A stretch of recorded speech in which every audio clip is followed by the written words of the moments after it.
Quinta-feira da terceira semana do tempo comum. Eu sou o Padre Pedro Paulo e iniciamos neste instante mais um programa, a Bíblia no mundo de hoje.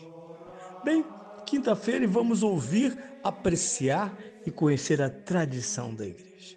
Sempre digo isso, não nascemos ontem, não foi um frei frustrado, não foi um leigo, enfim, animado por uma certa visão carismática a ter nos fundado.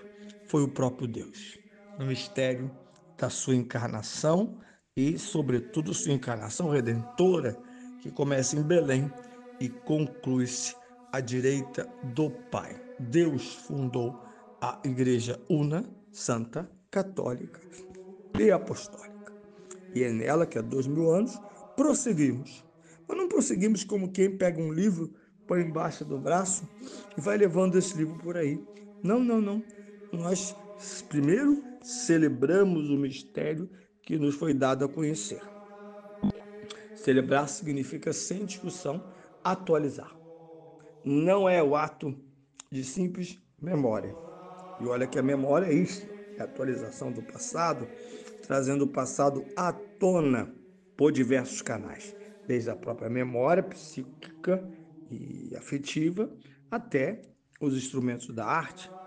Hoje temos a fotografia, as filmagens, o cinema, a televisão, que produzem bancos de memória. A humanidade nunca produziu tantos bancos de memória. Bem, nesse sentido, nós estamos consultando, através da celebração dos santos, a grande memória e a tradição da igreja, e ontem foi um dia de fazê-lo, ontem 28, nós celebramos a memória do presbítero São Tomás de Aquino.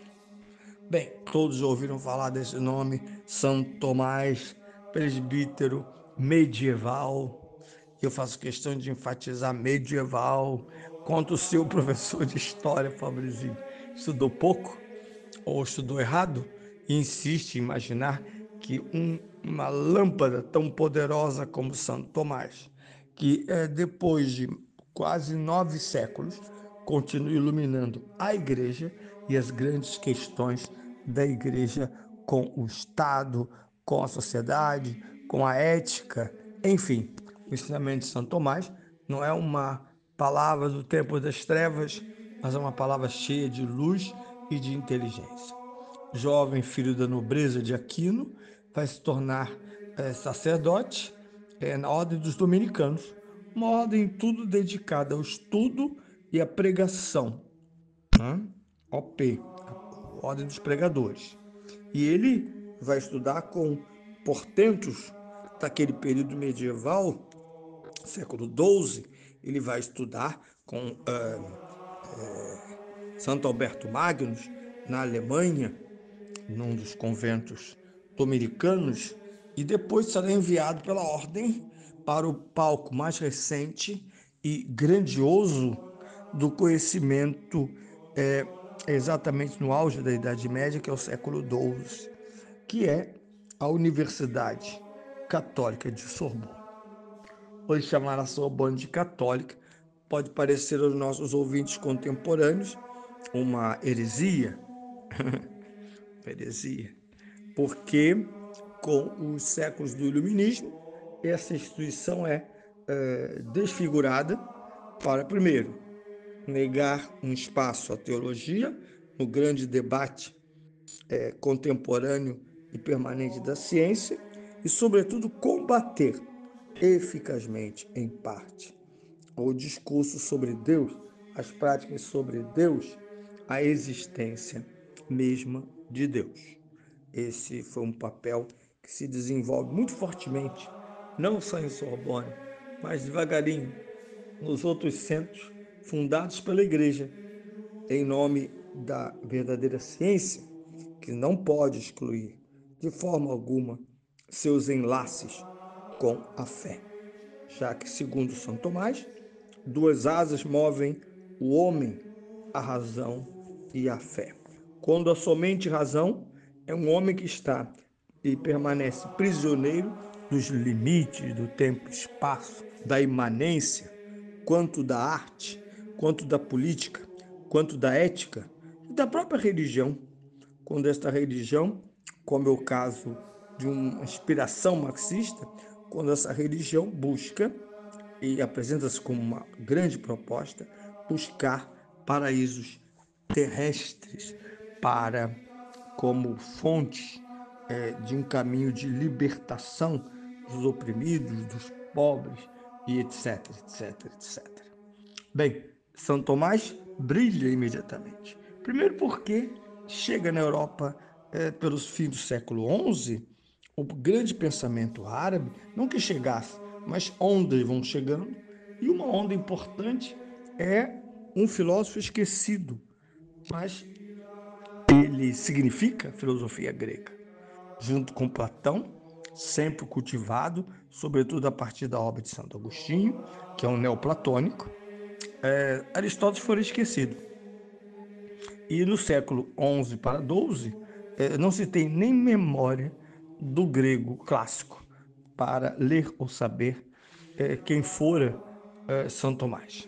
Mas a universidade imediatamente faz um dos seus grandes trabalhos, que é traduzir, e recebe dos árabes sábios, Averroes e Avicena, dois sábios árabes, que trazem traduções de Aristóteles em latim, língua da cristandade medieval, e levam esses textos para a universidade, onde serão reelaborados até que então cresça a consciência da, da cultura clássica no Renascimento. Tudo isso indicando uma certa solidez.